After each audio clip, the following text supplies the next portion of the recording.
was age 16 and I did an exchange in Jiangsu province. Lived in a Chinese family for some time. I got very used to daily life in China. My travels throughout China have really allowed me to stay connected as best as possible while also reaching for the star. My favorite place that I've been to in China so far is Pu'er. We sometimes need a fresh pair of eyes to look at how we can better face the emerging global crisis. In this very competitive field, it's really thinking about, it's having empathy for why you're doing this and what actually solves a real problem at hand, which is so important.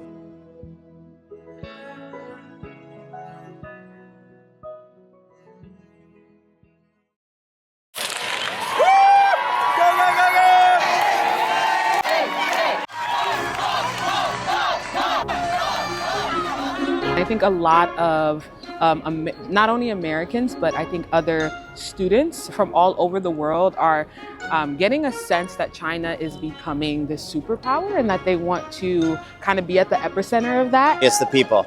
You can't beat the people. The best thing is the people that are around us. Very true. Yeah, exactly. I think that really counts. Exactly, that's the most important part here. I would say diversity as well. I feel like super precious to, get a bunch of people from all around the world, different backgrounds, different age. Right. Yes, and just to come here to study together. Really amazing. We have wonderful. After they graduate, they'll be able to continue to interact with each other and learn about China and learn about other countries in the world. I think we'll get better and better just, at Tsinghua University, educating the scholars.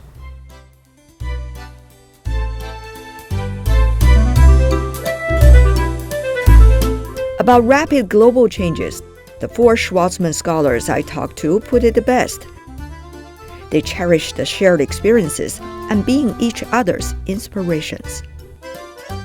For me, and I know for many other scholars that I'm friends with, the anchoring feeling is actually doing self-led travel while we are here. So whether that's during the Lunar New Year holiday or Golden Week, I think that my travels throughout China have really allowed me to stay connected as best as possible while also reaching for the stars. I think my trips to Yunnan especially, Tianjin, and other places in China, Guangzhou, have all really allowed me to witness different ways of living. My favorite place that I've been to in China so far is Pu'er. I'm a big lover of tea, shou pu'er cha.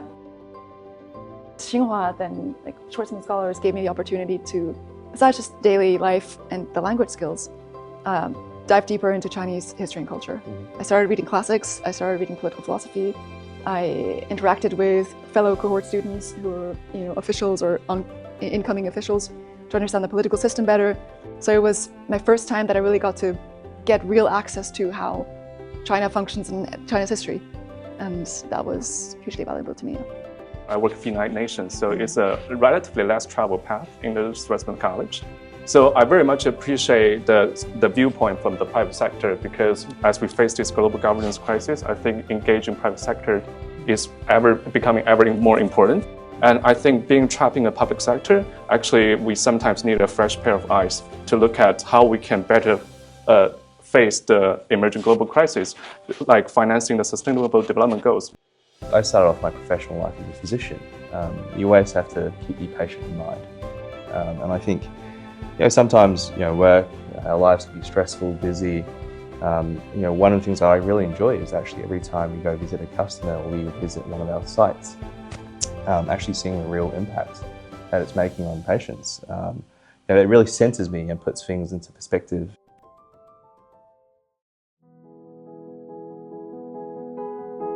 10 years ago, the Schwarzman Scholars welcomed this first cohort. That's an experiment in China-US educational exchanges. Young people worldwide are navigating one of the fastest changing times in modern history now. And the program has become a case study about how things can be done toward resilient educational cooperation. Over the years, the Schwarzman Scholars never stood alone, as there are those who work to be of support whenever needed. Like Xue Lan, the Schwarzman Scholars Dean, and his colleagues. Because of this kind of rapid change in geopolitics, in technology, and in everything, so we really have to provide with them two sets of skills, I would say that. The first thing is how do we really make sure that no matter what happens, their value stays the same, their goals stays the same. So in Chinese word, to have 定力, no matter what changes, you have to be resilient. You have to be insistent and determined on you pursuing your goals. So you are not following go with the flow. There's been enormous evolution. When I came to China the first time with my children in 1990, but there were almost no cars in China, and they were all on bicycles.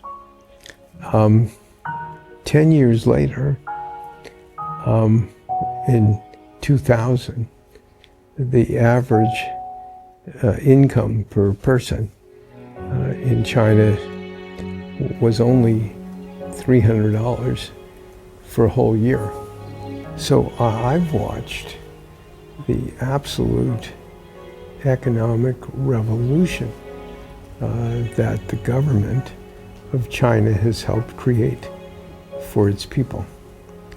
It's astonishing.